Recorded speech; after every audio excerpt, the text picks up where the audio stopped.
was never hid from you. Long before your day, my days for me. Before I ever came to be.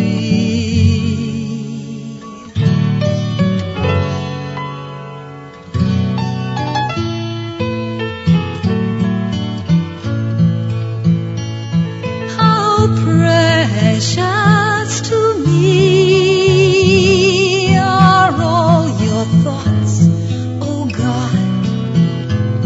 I fall asleep seeking to number them, for they are more than all the grains of sand.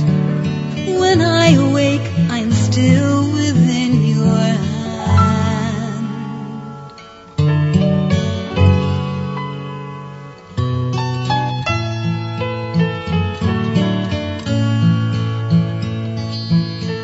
You created my inmost being. You knit me together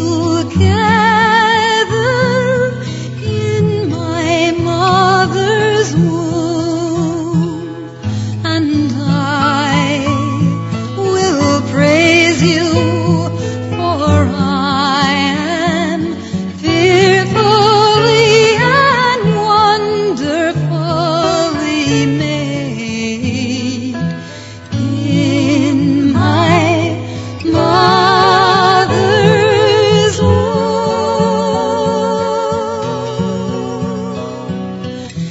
In my mother's womb. He ran thus till he came at a place somewhat ascending, and upon that place stood a cross, and a little below in the bottom a sepulchre. So I saw in my dream that just as Christian came up with the cross, his burden loosed from off his shoulders and fell from off his back. He began to tumble, and so continued to do, till it came to the mouth of the sepulchre, where it fell in, and I saw it no more. Then was Christian glad and lightsome, and said with a merry heart, He hath given me rest by his sorrow, and life by his death. Then he stood very still for a while to look and wonder, for it was very surprising to him that the sight of the cross should thus ease him of his burden.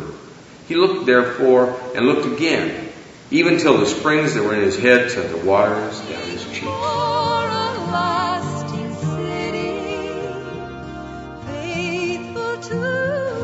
Welcome to another show called Plain Talk About Life in the Bible.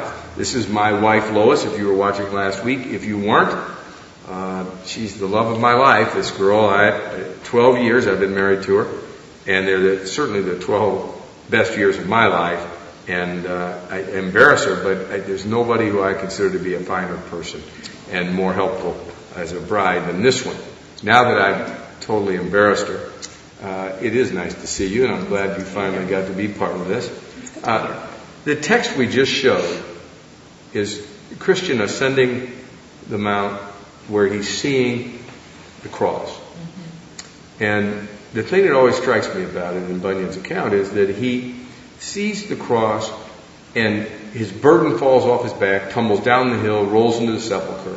You mean just seeing the cross? Just seeing the cross. His burden falls. His burden falls off. And Christian is as perplexed by it as the reader is. In other words, you'd think he would have to make a decision or something.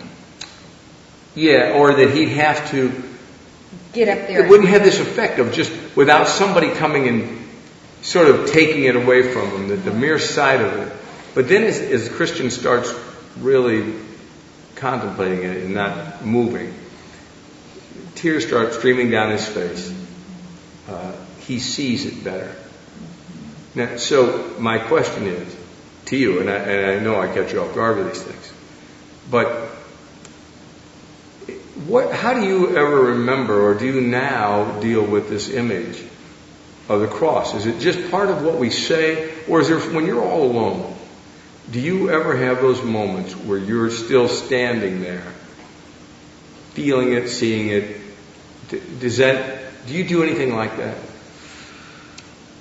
Well, course, living with you always keeps life very thought-provoking, and listening to you talk about it,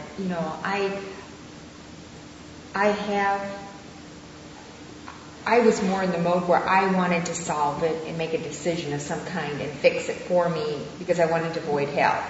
So going to the cross was something of recent that I think has meant a lot to me. I want to rush away from there usually. It's not someplace I want to linger.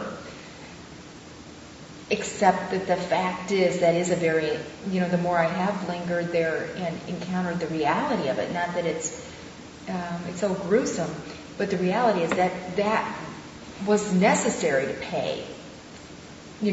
Where that was my sin. So, no, I haven't spent a lot of time at the cross as a person in my life. I wanted to rush up there, take care of business, and leave. Mm-hmm. But of late, just realizing that's where freedom comes. Yes, I want to be able to do that more. One day, when you see Bunyan in heaven, yeah.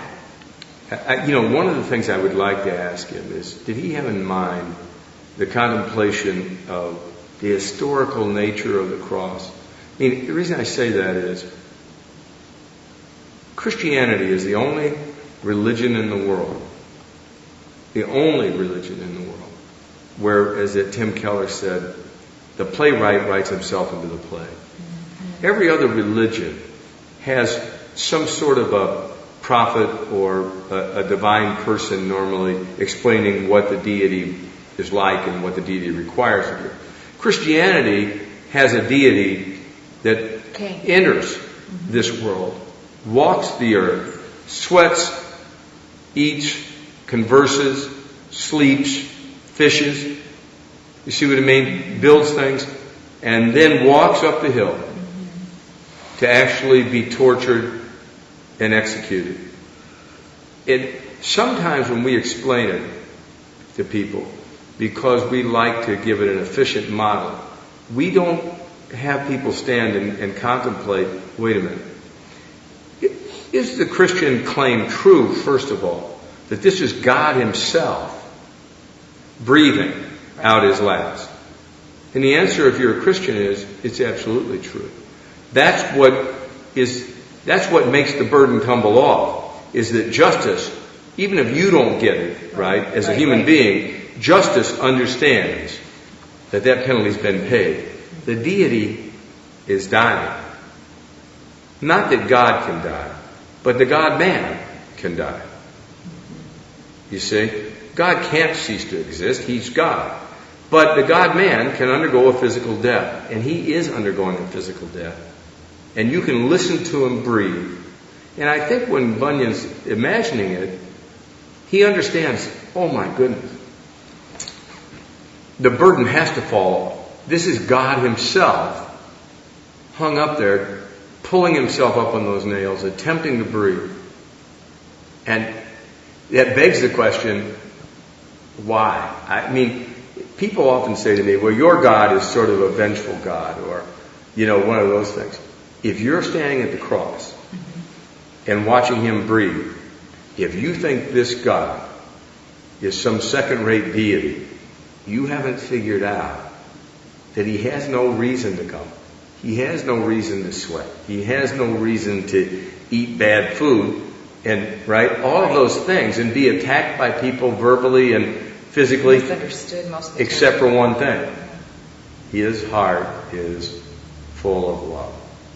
This isn't some wicked, hard-to-deal-with deity. This is a deity who was tempted like you were, who loved you so much that He was willing to come down and trouble Himself to live and to die on your behalf. Now, if there was any question about whether He loved you, you'd think that would settle it. Right. But because we don't stand and contemplate who He is, the majesty of it, the tens of 10,000s of angels watching that day, who could easily have stopped this, but who weren't permitted to stop it, by whom? By the one hanging on that cross. Why? He came to do that. Why? He loved you. Not because you're perfect, not because even that you're good, because you are neither perfect nor good, but because you were needy.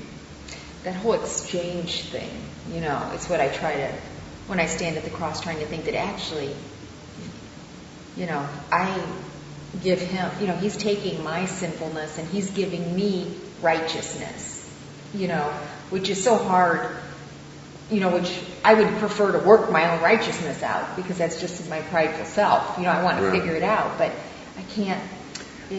I understand all that, and I think the thing is, we would do well if we would go back and be invisible at the foot of the cross more regularly, me included, where you're standing there for 5 minutes watching him try to breathe, trying to imagine who this is. Is all of this true? And the reason being, there's a monumental thing going on in that little space of time. And it better be true because I'm banking my whole life on it. Now, the other thing, and I want to close this section with this, is a lot of times people will say, well, how can you know this is true? It's just somebody's idea. Why can't all religions be true? There is one dynamic difference, really, in the Christian claim. No other religion, and I want you to think about this. All other religions you can group in one cattle pen. They have a deity, they have a set of rules, they have a prescription for righteousness and those things, how the world works. None of them ever make a historical claim that Christianity makes, which is this. In 1 Corinthians chapter 15, Paul will say, Christ died for our sins. He was resurrected on the third day. And then he goes on to say, well, I can prove this to you. He was seen by Peter. He was seen by the 12. Later, he was seen by more than 500 people at one time. And then he says this curious thing. Some of them have died, but most of them are still alive. So what does he challenge? Go ask him. He's challenging you. Yeah. Go ask him. Now, it's important that you understand that he's writing this book, 1 Corinthians, the 15th chapter, somewhere 15 to 20 years after the crucifixion. If it was a fabrication, you'd expect for it to be written 150 years later when all the witnesses are dead. How many enemies did Christ have when he was alive?